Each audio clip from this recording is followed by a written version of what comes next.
Hey guys, welcome back to the channel. This is going to be a video covering Endgame Gear's OP1w 4K. I've already looked at the XM2 in that White Frost colorway, which I think is one of my favorite mice this year.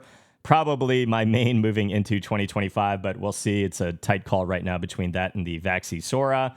But overall, the OP1w 4K is one of the best small mice in wireless format that's released this year. I think arguably this would be at the top spot for many, many people, especially those in the fanatic cult of the OP1w 8K. Speaking of the OP1w 8K, you guys can see I actually did shell swap the top shell of my OP1 8K onto my wireless OP1w 4K in an exceptionally easy process. Just two screws that are exposed on the with the default skates of the mouse. You can just take those out, and then there's three connectors inside that you can unplug from the top shell and PCB, and then plug them back in with the other top shell. Super easy, super clean, and works flawlessly.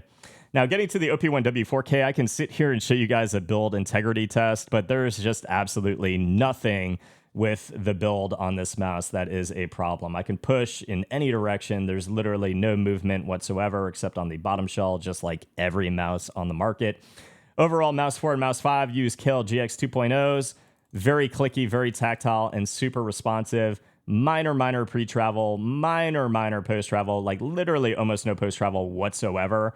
And not even enough to relatively talk about or show you all. Side flex on mouse 1 and mouse 2, almost non-existent, and pre and post travel on mouse 1 and mouse 2, literally, again, super minor. But most importantly, I feel no switch grind and no movement of the plastic on mouse 1 and mouse 2 in-game at all.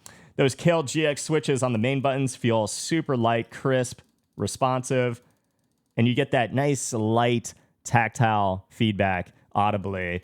Just that nice, crisp little pop on the switches that just sound exceptionally good. Now, the only thing I would change on the mouse is maybe the mouse 3, a little less force required to push it inward, but I think it's at a good spot where I would never be complaining about that in game. It's just something I noticed comparing the scroll mouse 3 feel compared to other mice in my lineup. Overall, something so silly to even mention because, again, it just feels great.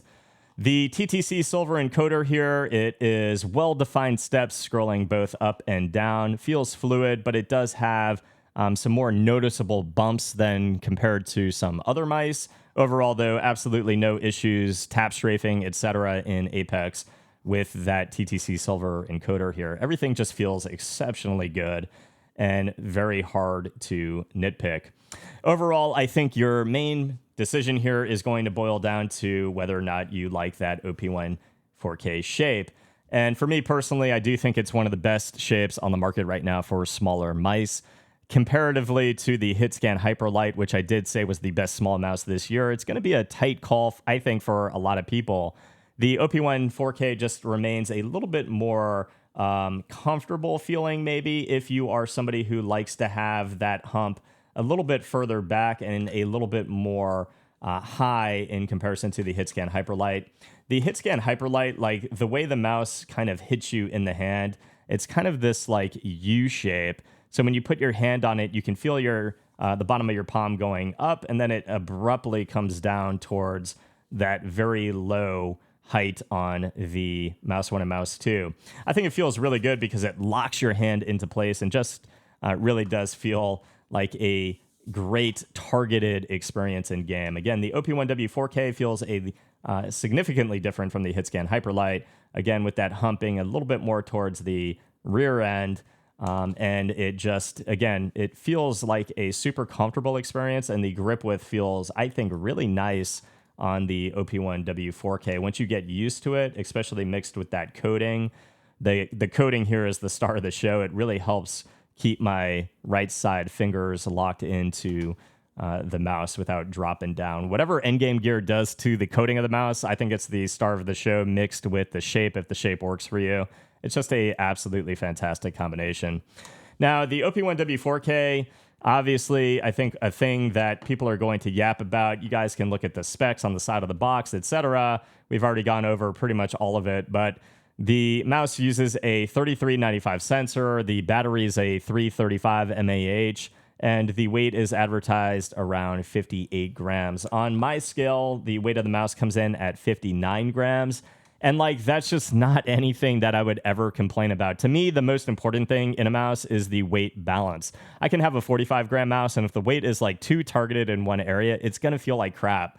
Here at 59 grams, the weight balance feels maybe just a smidge towards the back end, but overall, something that's so unnoticeable when whipping it around in game. The weight balance here is good. I wouldn't say that at 59 grams or 49 grams, I would ever notice a difference in my gameplay. And if there was a difference in my gameplay between this and the Hitscan Hyperlight, it's like a fraction of a percent. So the mouse being at 59 grams, don't let the yapping of people who are weight fanatics kind of deter you from this mouse. It feels exceptional in the hand.